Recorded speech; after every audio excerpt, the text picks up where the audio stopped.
Okay, people, I'm going to let you in on a little secret that I've been keeping quiet for a while with. As you all know, I'm a polio victim caused by a double dose of an outdated vaccine that New Zealand bought. I'm having trouble speaking because of the drugs and stuff. So, as I was saying, I'm a victim because I got a double dose of the vaccine that New Zealand bought and used, and it was rejected by Canada, and that was in 1970. I have been digging for years on end trying to find the truth out about what happened to everybody else who got hit with the vaccine.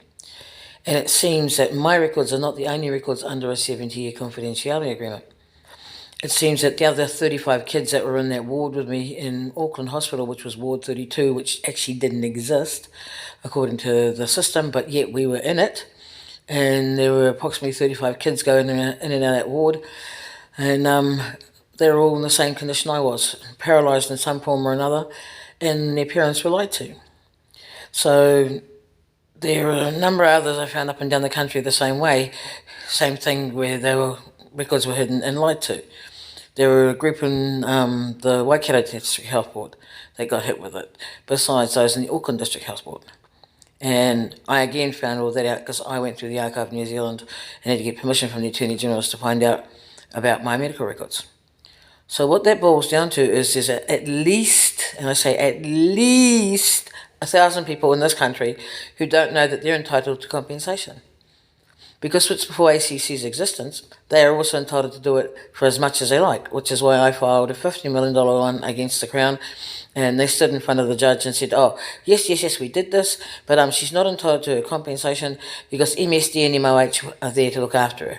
And when you've seen how they're looking after me, I'm still trapped in a mental hospital, still being treated like shit. I'm having to wear a sheet at the moment because of the problem with my clothes and stuff. But at the end of the day, I'm here because the Crown put me here.